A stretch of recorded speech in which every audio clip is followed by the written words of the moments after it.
আন্তর্জাতিক অপরাধ ট্রাইব্যুনালের বিচারিক কার্যক্রম সম্পর্কে জানাবেন।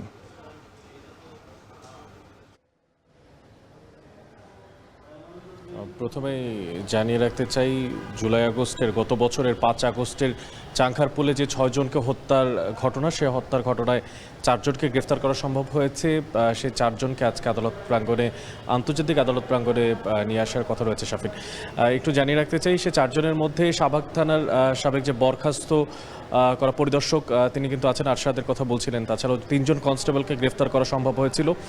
তাদের মধ্যে সুজন ছিল, এছাড়াও হচ্ছে ইজাজ ছিলেন এবং নাসিরুল্লাহ ছিলেন।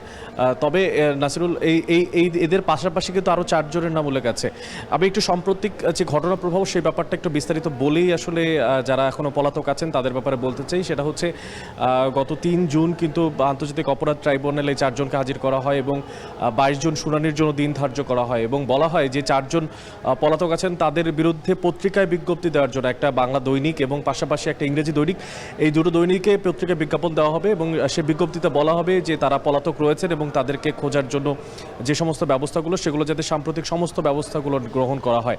এবং যে 4 জনের কথা এবার বলতে চাচ্ছি, সেই 4 জন যারা পলাতক রয়েছেন তার মধ্যে একজন রয়েছেন ডিএমপি কমিশনার হাবিবুর রহমান, যিনি সেই সময় তৎকালীন ডিএমপি কমিশনার হিসেবে দায়িত্ব পালন করছিলেন।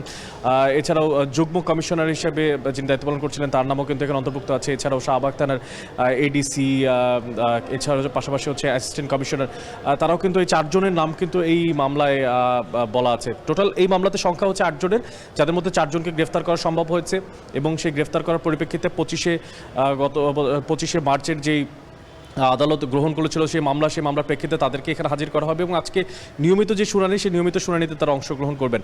তবে যে উল্লেখ্য বিষয়, যে 4 জনের বিরুদ্ধে বিজ্ঞপ্তি জারি করা হয়েছিল, যে 4 জনকে খোঁজার জন্য পত্রিকায় বিজ্ঞপ্তি দেওয়া হয়েছিল, তাদেরকে কিন্তু এখনও গ্রেফতার করা সম্ভব হয়নি। সেক্ষেত্রে আজকে যে নির্ধারিত দিন, সেই নির্ধারিত দিনেও কিন্তু তাদেরকে আন্তর্জাতিক অপরাধ প্রাঙ্গণে নিয়ে আসা সম্ভব হবে না।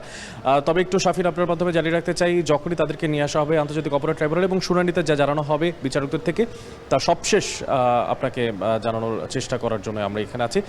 তো শাফিন, এই ছিল এখান থেকে আমার কাছে সবশেষ। আন্তর্জাতিক অপরাধ ট্রাইব্যুনাল থেকে যুক্ত হয়েছিলেন সহকর্মী মশিউর অনেক। এখন জেনেছে আরও একটা